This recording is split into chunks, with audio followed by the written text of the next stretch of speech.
suaranya hilang, begitu dengan LPG, mic-nya pun terangkat. Coba bayangkan, begitu panasnya urusan LPG ini.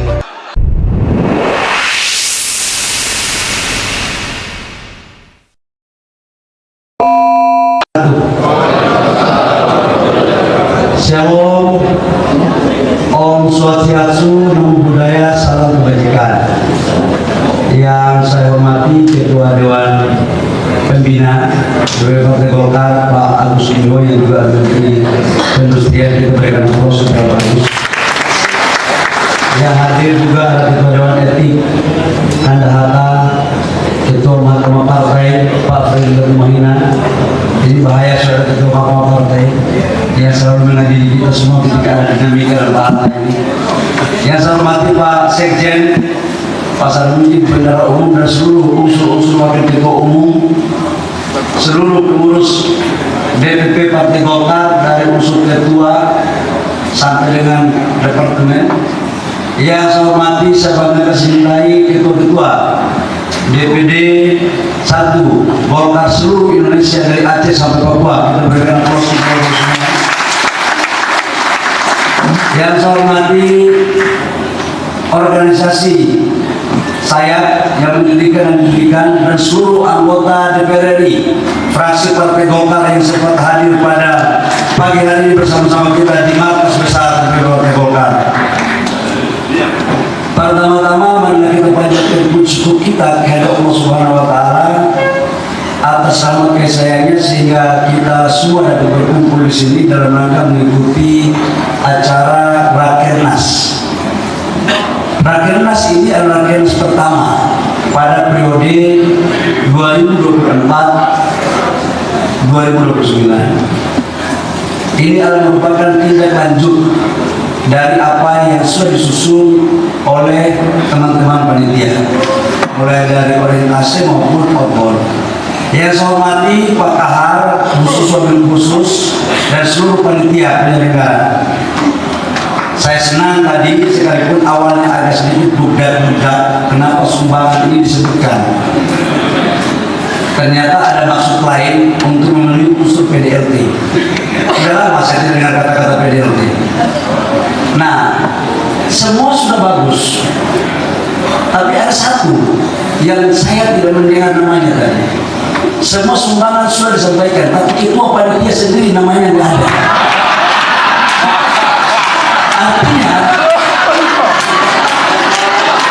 Bapak Ibu semua, PDLT itu juga kita harus pertimbangkan. Tapi tidak termasuk seperti itu. Ini beliau ini kan sebagai senior, mungkin karena sudah terlalu banyak memberikan, tidak perlu diungkapkan. Yang baru diberikan itu yang diungkapkan. Yang mungkin itu maksudnya. Bapak Ibu semua yang saya hormati, untuk itu Rakernas Partai Golkar harus kita jadikan sebagai momentum konsolidasi. Sebagai momentum konsolidasi, kenapa? Karena ini adalah silaturahmi keluarga besar. DPP Partai Golkar, DPD 1 dan fraksi, dan seluruh organisasi saya DPP Partai Golkar, baik pendidikan maupun pendidikan.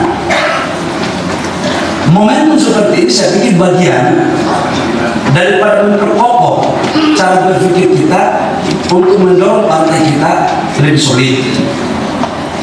Yang kedua adalah konsolidasi organisasi dan kelembagaan Partai Golkar. Dewan Kehormatan Pak Icat tadi sempat kasih tahu sama kami data ini siap dan beliau ada saksi nikah. Dewan Pembina, Dewan Etik, Mahkamah Partai, dan seluruh DPD dan pengurus DPD. Ini kita harus maknai tidak hanya sebagai bagian kegiatan rutin, tapi adalah bentuk konsolidasi yang menurut saya, tadi saya tanya Rakernas ini dalam kelazimannya berapa tahun sekali. Yang saya tahu sih Rakernas dulu minimal 2 kali, berarti bisa lebih dari itu. Tapi menurut Pak Sekjen menyampaikan biasanya cuma 2 kali, atau begitu pakai target minimal.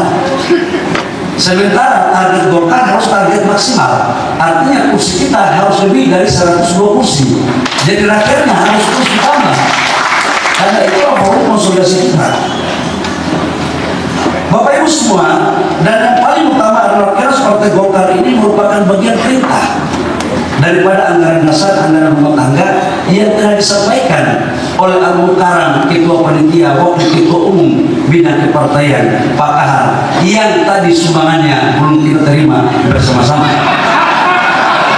Mudah-mudahan kekurangannya beliau akan menyelesaikan, apalagi seperti RI 5 kan gitu.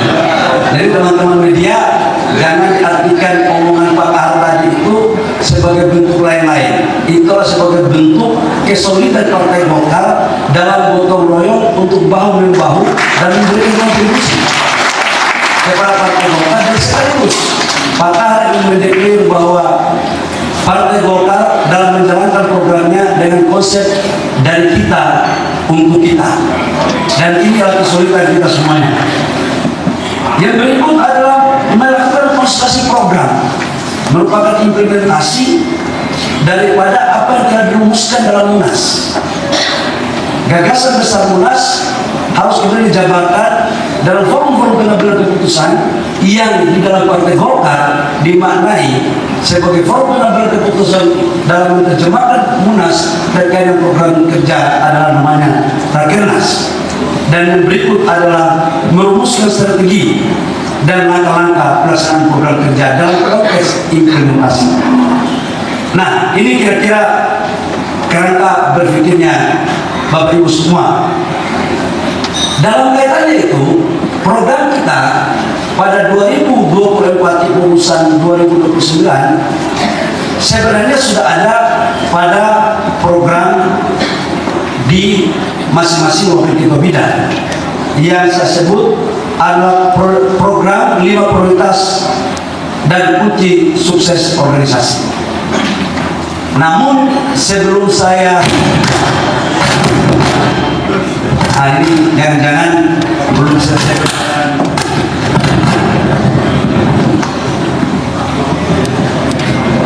jangan-jangan ada yang belum dapat gas kali kira-kira.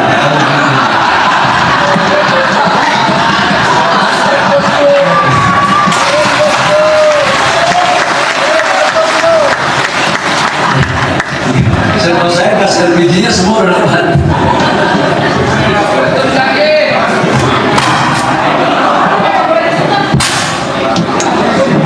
Coba dicek. Biasanya kalau panitianya kayak begini, ini pasti aktivis KNPI. Kalau panitianya biasanya kalau dari HIPMI, sebelum materi pidato mainnya dulu diutamakan. Itu perbedaannya itu. Mic-nya jangan dipegang tuh.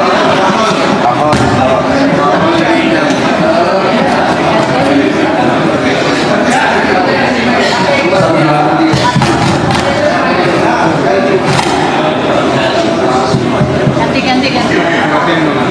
Satu, dua.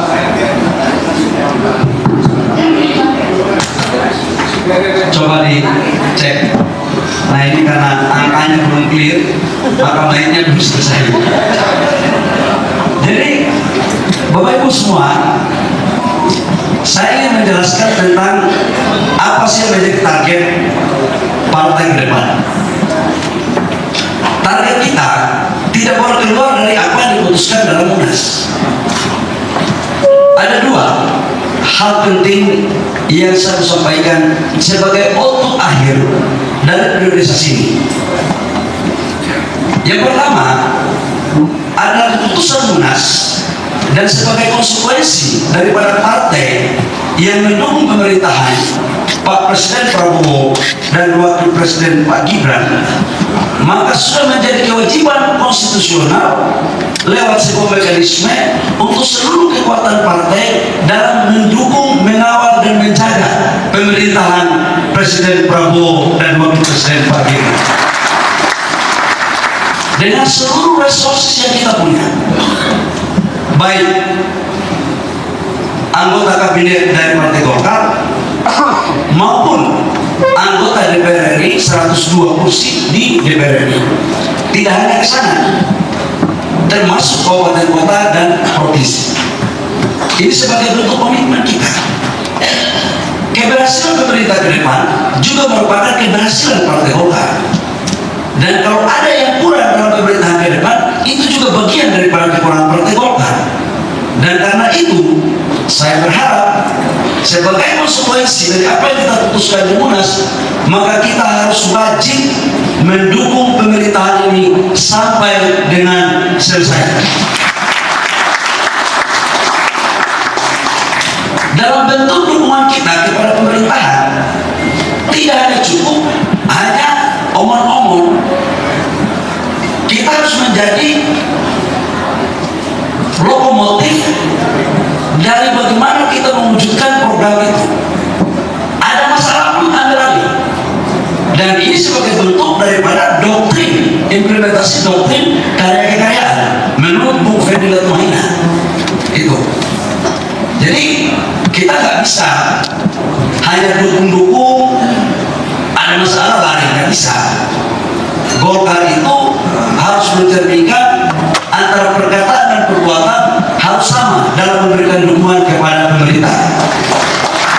Itu yang pertama, target yang pertama. Yang kedua, Bapak Ibu semua, ukuran kepengurusan kesuksesan itu dalam satu pengurusan partai politik itu pasti adalah peningkatan perolehan kursi. 2029 pemilu ke depan, sekarang kita sudah mempunyai 102 kursi. Target kita ke depan harus kursi kita nambah dari 102 menjadi 102 lebih. Lebihnya berapa? Tergantung kita semua dalam ruangan ini untuk bekerja. Karena itu forum ini adalah sangat penting untuk kita bisa melakukan. Bapak Ibu semua yang saya hormati, dalam rangka mewujudkan dua program tersebut, maka saya ingin menyampaikan bahwa program pertama adalah sukses konsolidasi organisasi. Dan saya canangkan di tahun 2025 adalah tahun konsolidasi organisasi dalam melakukan revitalisasi dan proses-proses musda-musda baik di tingkat provinsi, tingkat kabupaten, kecamatan, dan desa. Ini sebagai bentuk implementasi daripada konsolidasi.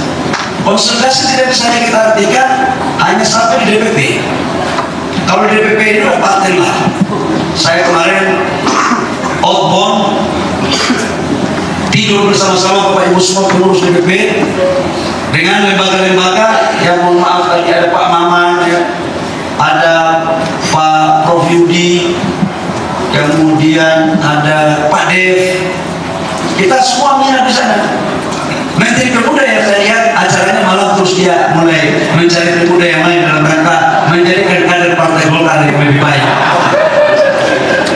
Jadi saya memberikan penugasan khusus Menteri Pemuda harus mencari anak muda lebih bagus, lebih banyak gitu, supaya kita bisa melakukan akselerasi dan diplomasi interaksi kader yang konstruktif. Tapi kita tunggu sampai pagi belum ada juga kader di bawah untuk kita bisa lakukan. Jadi ini adalah menjadi bagian penting. Saya waktu beberapa hari lalu mendengar berbagai masukan dari teman-teman tentang proses musda-musda. Idealnya 3 bulan pasca Munas kita harus melakukan musda.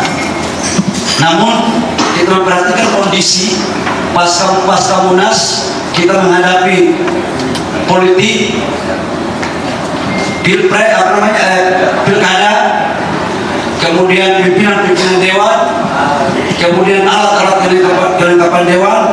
Jadi kemudian itu terjadi agak sedikit penundaan. Jadi ketua dewan etik tolong juga dipahami ini, jangan sampai kita dibawa dalam sidang etik semua kan, jadi begitu. Ini berbahaya sekali. Nah, nanti kita rumuskan musda-musda di provinsi ini akan selesai kami targetkan di tahun 2025, termasuk musda-musda kabupaten. Nah, untuk kecamatan desa, silakan kita rumuskan seperti apa idealnya. Dan ini kalau mau kita lakukan, saya yakin sebagai langkah awal untuk bagaimana menata partai kita ke depan ke arah yang lebih baik.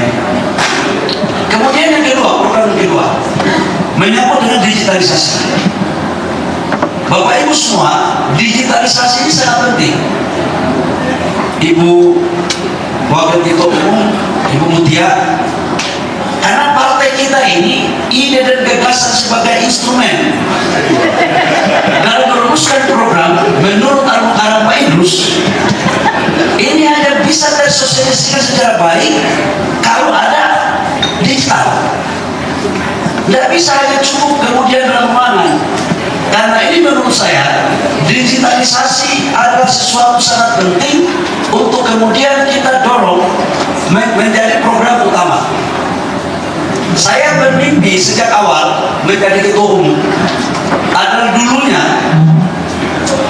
anggota fraksi Golkar di DPR RI pada saat saya masih mahasiswa, Pak dulu Pak Teo Sambuaga, Pak Akbar Tanjung, kemudian Pak Marzuki Darusman. Mereka kalau ngomong, ya Pak Ferry Latumahina, mereka kader-kader kalau ngomong di DPR itu menjadi rujukan referensi bagi kader-kader partai yang lain. Nah, kenapa itu tidak bisa kita kembalikan pada momentum sekarang untuk kader partai Golkar sebagai lokomotif pembahasan dalam rangka membangun ide dan gagasan sebagai instrumen pembangunan. Nah, ini digitalisasi penting, dan ini sekaligus untuk bagaimana mensosialisasikan kampanye-kampanye kita di tingkat anak muda. Yang berikut adalah kaderisasi. Kaderisasi ini dalam pandangan saya, Bapak Ibu semua, ini sangat penting. Dalam berbagai kesempatan kita ini kuat pada saat pileg, pada saat pilkada, karena memang kadernya bagus-bagus. Tapi regenerasi, rekrutmen ini harus betul-betul kita tata. Dulu waktu saya menjadi kader partai Golkar, ada namanya karakter des. Mungkin sekarang karakter des ini sebagian daerah masih oke, masih bisa menyelesaikan, tapi sebagian daerah udah mungkin enggak. Tapi rohnya harus kita jadikan sebagai bagian yang tak terpisahkan dalam mendorong untuk meningkatkan kualitas kader. Dan saya memberikan apresiasi kepada pengurus terdahulu bahwa di Golkar sudah ada yang namanya Golkar Institute. Ini adalah tempat rekrutmen kader-kader baru yang kemudian memberikan pemahaman tentang kebangsaan, tentang tujuan Golkar, tentang bagaimana karya-kekaryaan dan Golkar dalam menjabarkan pikiran-pikirannya. Kaitannya dengan itu, Bapak Ibu semua, saya mencanangkan untuk ke depan kita harus mampu mencetak 1 juta kader partai Golkar yang tugasnya harus ada di semua TPS dari Aceh sampai Papua. Ini mau tidak mau harus kita lakukan. Badan saksi, mana badan saksi partai Golkar? Ya, saya pikir badan saksi ini sebagai salah satu pilar di depan. Jangan sampai pada saat pemilu saksi kita masih cari susah. Nah, mereka ini kita jadikan pada kader terdepan untuk kader di desa, kader di TPS. Karena biar kita mau omong-omong, tapi kalau TPS bocor, suara kita terbangun. Nah, ini yang kita harus jaga sebagai bagian daripada ikhtiar untuk bagaimana mendorong partai ke depan. Saya harus baca poin-poinnya supaya tidak melanggar hasil munas. Karena kalau melanggar hasil munas, Dewan Etik sudah mencatat ada nggak omongan di dalam munas. Nah, sukses program berikutnya adalah program pemerintah. Bapak Ibu semua, Pak Adis ini hampir setiap hari selalu kami komunikasi sebagai wakil ketua DPR untuk menjaga apa yang menjadi program kita. Program pemerintah dalam Asta Cita itu minimal ada 4, yang menjadi program unggulan Bapak Presiden dan Bapak Wakil Presiden. Yang pertama adalah kedaulatan pangan, yang kedua adalah kedaulatan energi, yang ketiga adalah investasi, dan yang keempat adalah makanan bergizi. Dalam kerangka itu maka kita berkewajiban untuk mendukung penuh apa yang menjadi program pemerintah terkait dengan pangan. Bapak Presiden Prabowo membuka beberapa lahan-lahan sebagai lumbung pangan dan meningkatkan kemampuan produksi pada semua lahan pertanian. Khususnya teman-teman saya di Provinsi Papua Selatan, Merauke, di sana kita akan dorong untuk membangun food estate, pembangunan padi, kemudian kita bikin tebu untuk etanol dan gula, dan juga di sana adalah untuk ternak. Tujuannya apa? Agar kita bagaimana caranya untuk tidak boleh terlalu impor dan impor. Pak Presiden Prabowo ingin untuk kita swasembada pangan pada priorisasi pemerintahan periode pertama ini. Ini kira-kira yang menyangkut dengan pangan. Kemudian menyangkut dengan energi. Nah, ini bagian saya menjelaskan dalam forum yang terhormat ini. Bapak Ibu semua, terkait dengan kedaulatan energi, saya menjelaskan subsidi energi kita yang kami tangani, yang negara sekarang lakukan, itu adalah BBM. Itu sekitar 150 sampai 160 triliun rupiah subsidi BBM. Subsidi listrik per tahun 187 triliun rupiah, dan subsidi LPG itu sebesar 87 triliun rupiah. Total subsidi energi satu tahun rata-rata di 400 sampai 450 triliun rupiah. Dalam rangka mewujudkan program Asta Cita Bapak Presiden, maka semua anggota kabinet diminta untuk memastikan semua anggaran negara yang dimunculkan untuk program rakyat dipastikan harus sampai di tengah-tengah masyarakat. Nah, kita sebagai kader Partai Golkar, khususnya saya, itu sekarang melakukan penataan baik dari subsidi listrik yang tidak tepat sasaran, subsidi BBM yang tidak tepat sasaran, maupun subsidi LPG. Bapak Ibu semua, apa yang terjadi 1 minggu ini merupakan kejadian yang mungkin orang anggap itu luar biasa, tapi ini terjadi sudah puluhan tahun. Sejak konversi minyak tanah ke LPG, harga LPG di Republik Indonesia untuk rakyat belum pernah harganya naik. Subsidi negara kepada rakyat untuk LPG 3 kg, 1 tabung itu 36.000. 1 tabung, artinya per kilogram 12.000. Harga ke masyarakat itu hanya 4.250. Tapi kemudian bisa rakyat beli sampai dengan harga 25.000, ada yang 30.000, ada yang 23.000. Idealnya itu maksimal di antara 18.000, 19.000. Yang menjadi pertanyaan kemudian adalah, apakah ini kita biarkan? Kalau memang kita konsen Golkar sebagai bentuk daripada partai yang memperjuangkan apa yang menjadi hak rakyat harus dikasih, saya berpandangan ini harus kita luruskan yang bengkok. Kemudian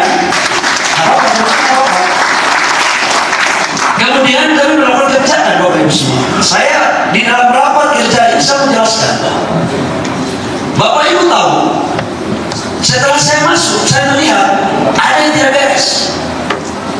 2 pilihan, apakah saya ikut yang tidak beres saat ini, atau saya merubah untuk yang tidak beres menjadi beres. Itu pilihan bagi saya.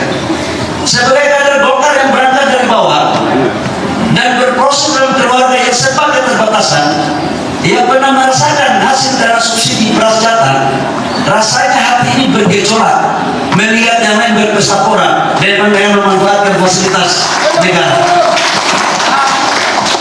Hati saya bergejolak. Saya ingin menjelaskan secara detail Bapak Ibu semua. Harga Pertamina yang harus sampai dengan akhir itu harganya 12.750. Itulah harga negara membayar itu. Pertamina, agen ke Pangkalan, Pertamina menjawab kepada saya maksimal 2.000. Harusnya berarti 15.000 rupiah. Kalau kemudian Pangkalan ke Pengencer atau sekarang saya jadikan menjadi sub Pangkalan, harganya harus maksimal 18.000 atau 19.000. Udah maksimal. Yang terjadi ya Bapak Ibu semua, harganya bisa sampai dengan 25.000, 23.000, 30.000. Kalau seperti ini yang terjadi, apa kita biarkan? Partai Golkar hanya diam membiarkan semua kejadian ini. Saya tahu ini adalah keputusan yang tidak populer bagi saya, tapi untuk memastikan hak-hak rakyat mendapat dari apa yang negara berikan, maka jangankan popularitas, nyawa pun saya siap berikan untuk rakyat bangsa negara. Itu kira-kira Bapak semua. Kalau saya mengurai uangnya puluhan triliun, Bapak Ibu bayangkan 18.000 yang harusnya rakyat dapat dijual 25.000, selisihnya berapa? 7.000. Itu sudah sekitar 15%, hampir 20% dari subsidi. Kalau 15% sampai 20% kali 87 triliun, itu sudah sama dengan 15 sampai 17 triliun rupiah. Itu baru selisih harga. Pasti Ketua Golkar Kalimantan Timur dan Gubernur Kalimantan Timur terpilih ini Pak Rudi ini ngerti hitungannya sebagai mantan pengusaha di dunia migas. Yang kedua, oplos. Itu di oplos minta ampun. Gas 3 kilogramnya diambil, dioplos ke tabung 12 kilo, kemudian dijual ke industri. Itu rata-rata 5-10% bocornya. Sudah begitu lagi harga, LPG itu coba cek, benar nggak 3 kilo? Ada yang cuma 2,5 kilo, ada yang cuma 2 kilo. Jadi ada 3 potensi kebocoran daripada LPG.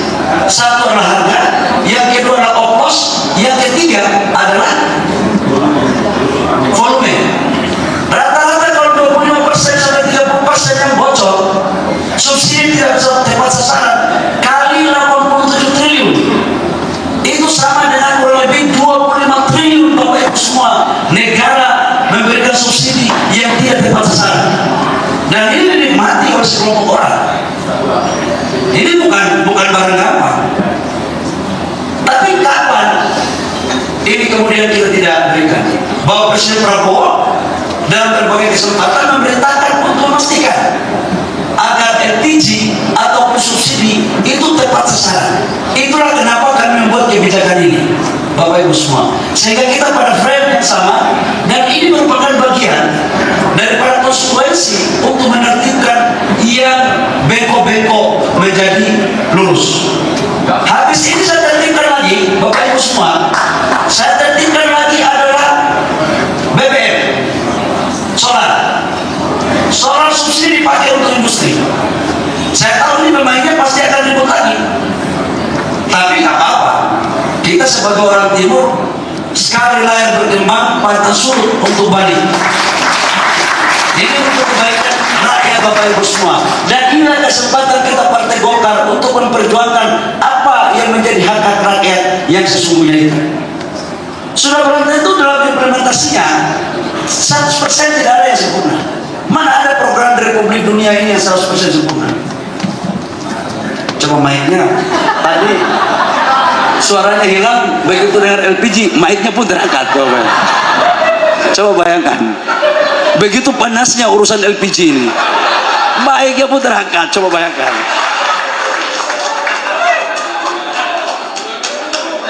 Nah, Bapak Ibu semua, inilah yang sekarang kita lagi luruskan. Dari agen ke pangkalan itu pakai aplikasi, pakai sistem. Itu masih bisa kita tracking. Ini kan yang mendapat penugasan ini adalah Pertamina, Patra Niaga. Tetapi dari pangkalan ke pengencer yang sekarang kita rubah menjadi sub pangkalan, ini nggak bisa kita ikuti. Abu lekenya itu terjadi di sini. Ini abu lekenya ini terjadi di sini, Bapak Ibu semua. Makanya saya mau tertibkan abu leke ini. Semua harus tertib dengan memakai aplikasi. Tujuannya apa? Agar memastikan apa yang menjadi hak-hak rakyat di tingkat bawah itu kita lakukan. Kemarin ada sedikit yang kurang pas menurut saya, dan saya sudah minta maaf kepada rakyat, adalah sub pangkalan ini, pengencer ini tiba-tiba kita stop. Ini yang kemudian sekarang kita rubah, bertahap kita lakukan penataan agar tetap mereka bisa berjalan, dan sekarang mereka sudah bisa berjalan. Wakil Ketua Komisi 12 ada. Ketua Komisi 12 ada. Bapak sebagai Ketua Komisi 12 yang notabene Partai Golkar ngomong juga seperti ini. Hati-hati. Ini ibarat sebuah kapal. Jangan teman-teman pikir kapal ini masuk karam. Justru disinilah nakoda kapal melihat ABK dan penumpang kapal siapa yang bersama-sama saya. Saya ingin mau tahu aja. Justru di momentum seperti ini juga dalam Stratak itu ada instrumen menguji mana ABK dan anak buah kapal yang taat pada tujuan kapal, dan mana yang memang lihat kapal miring meloncat,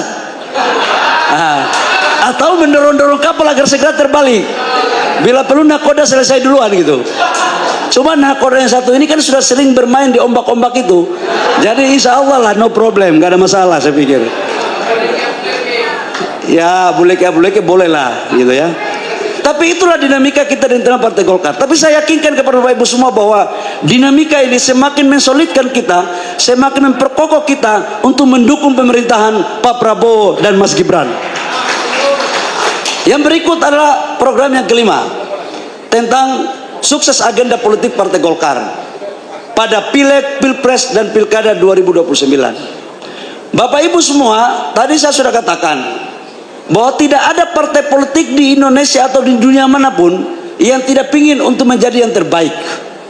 Dan untuk menjadi yang terbaik harus kerja keras, sinkron, dan kompak. Makanya saya katakan bahwa tidak ada sebuah partai yang menjadi survive, yang menjadi hebat tanpa ada kekompakan. Nah, di sini saya minta kekompakan kita semua. Dan target kita 2029, kita harus menjadi yang terbaik, baik di Pileg, kabupaten kota, provinsi, Pilpres, maupun Pileg untuk pusat. Target kita adalah 102 kursi ke depan, harus kursi kita naik. Dan itu tergantung daripada wakil ketua umum bidang kepartaian dalam menseleksi kader-kader kita. Cuman dalam berbagai pertimbangan-pertimbangan dari wakil ketua umum agar ada semacam sistem yang dianut untuk kebersamaan. Dan saya baru tahu juga dari perintah Bung Freddy kemarin di acara orientasi, ternyata ketua umum ini adalah sekaligus mandataris Munas. Saya baru tahu itu. Jadi teman-teman ketua DPD 1 mohon untuk disosialisasikan, ketua umum itu mandataris Munas, kira-kira begitu. Artinya setiap saat ketua umum bisa membuat keputusan, nanti dipertanggungjawabkan di Munas. Itu kira-kira begitu. Nah, dalam rangka penertiban, ya kapal ini mau jalan terus. Bagi anak buah dan ABK kapal yang tidak setuju, saya pikir menyesuaikan betul dengan kapal ini untuk menuju kepada karya kekaryaan kita semua. Saya pikir Bapak Ibu semua itu yang perlu saya sampaikan. Saya makasih, materinya banyak sekali. Selebihnya saya tidak bisa membaca lagi karena waktu kita cukup, nggak boleh terlalu banyak ngomong. Kerja belum, udah banyak ngomong. Bapak Ibu semua, saya pikir ini pandangan saya sebagai ketua umum dari Partai Golkar dalam acara Rakernas kita ke depan. Yakinlah bahwa DPP Partai Golkar solid, dan untuk musda-musda saya akan turun kepada seluruh provinsi. Itu janji saya. Saya akan turun kalau tidak di pembukaan musdanya, di penutupannya atau di pelantikannya. Saya akan turun. Menyangkut siapa yang calon ketua umum, ya biasa gaya Golkar. Silakan berkomunikasi yang baik-baik. Ya. Ketua DPD Golkar Provinsi, khususnya musda-musda ya, silakan dikomunikasikan. Ada Pak Kahar, Wakil Ketua Umum Bidang Kepartaian, ada Pak Adis, ada Pak Idrus, ada Pak Wihaji, Ibu Mutia, Pak Aceh, ada Bang Bambang ya, ada siapa lagi? Wakil Ketua Umum mana ya? Ada Pak Doli, apalagi Sumatera Pak Doli. Kelihatannya dari semua wilayah yang agak sedikit mulai hangat-hangat, Sumatera kelihatannya. Udah banyak WA dan berita, khususnya PLT-nya Pak Adis Lampung kan, kira-kira begitu. Ini agak ya gitulah. Yang aman kelihatannya Pak Melki Lakalena, ya Wakil Ketua Bidang Timur, karena ada Bang Muhyiddin yang mengawal di sana. Jadi saya pikir itu Bapak Ibu semua, terima kasih dengan mengucapkan Bismillahirrahmanirrahim. Berapa kali ketok palu ya? 4 kali. Oh, ini versi KNPI, versi HIPMI, atau versi HMI, atau versi Golkar ini? Oh, Golkar berapa? Oh, 4. Atas seizin seluruh peserta Rakernas hari ini dan selalu memanjatkan puji syukur kehadirat Allah Subhanahu wa taala dengan mengucapkan Bismillahirrahmanirrahim. Rapat Kerja Nasional DPP Partai Golkar periode 2024-2029 saya nyatakan dibuka secara resmi. Dengan demikian acara Terima kasih. Partai Golkar tahun Wabillahi taufiq wal hidayah. Wassalamualaikum warahmatullahi wabarakatuh. Shalom. Om Swastiastu. Namo Buddhaya. Salam kebajikan. Golkar. Saleh, Kurang kuat. Golkar. Saleh, Golkar. Golkar. Indonesia. Sekali kuat Indonesia. Selesai. Insya Allah kita akan menuju ke suatu suasana yang lebih baik dari sekarang. Terima kasih Venko Laut Channel mengabarkan.